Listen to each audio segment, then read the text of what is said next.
Today's an exciting day because I'm getting new floor mats for my Tesla Model 3 Standard Range Plus, which I've had for almost 3 years now. It's hard to believe, but I originally bought some aftermarket carpet ones and they're not staying in place very well anymore. So I still prefer the carpet ones. So I ended up getting some through Tesla. And they're not the cheapest and they're not the most expensive. They're kind of in the middle. They're the textile rugged interior mats. What I had previously was just a generic third-party carpet interior carpet mat, nothing special. Didn't want to go with the all-weather ones. I prefer the look of the carpet, so let's take a look at those before we put in the new Tesla ones.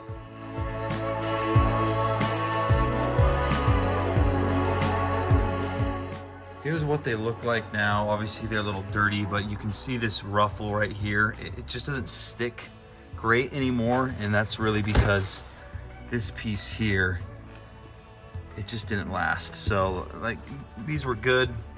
They got the job done. They protected the floor pretty well. I mean, it's still pretty clean, and I gotta clean it up a little bit, but they're obviously worn down. 3 years have done the trick, and now I'm ready to change them out. All right, let's unbox these babies, see what they look like, and then get them installed in my Model 3.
All the mats are in place now, and here's my review. This is subject to change after I drive around and get in and get out a few times, but the build quality is poor.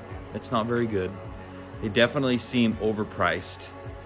They look good, and if they stay in place better with frequent entry and re-entry, then I think I'll be happy with the purchase. But I have to say, for what I spent, I think they're 50% more expensive than they need to be. These feel like $75 tops. The build quality is not great. There's no Velcro on the bottom. So I'm really concerned about entry and re-entry.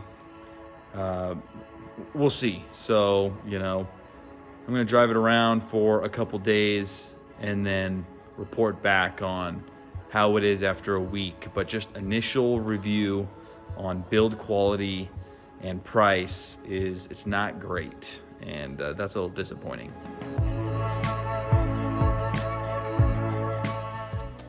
All right, it's been about 2 weeks now since I've had my new Tesla floor mats in, and I've got to say, after that initial review in which I thought they were overpriced and the quality wasn't good, I still feel like they're overpriced and the quality isn't that great.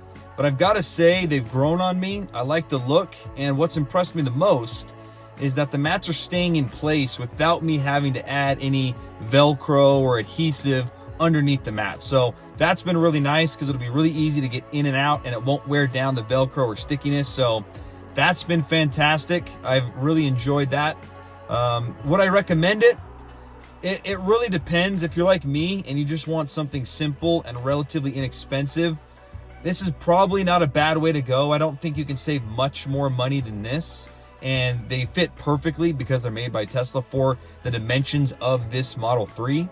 So it just depends. But for me, I think for what I spent, which is $135 for the 2 front and the 1 rear, no trunk, just the interior, I'm okay with it. I don't love it. A fair price to me would have been $75 for this, but I'm okay with it. So those are my thoughts on the textile, rugged Tesla interior mats. Thanks for watching as usual. For those of you who subscribe, I thank you as well. And until the next time, take care. And if there's anything you want me to do a video on, let me know in the comments.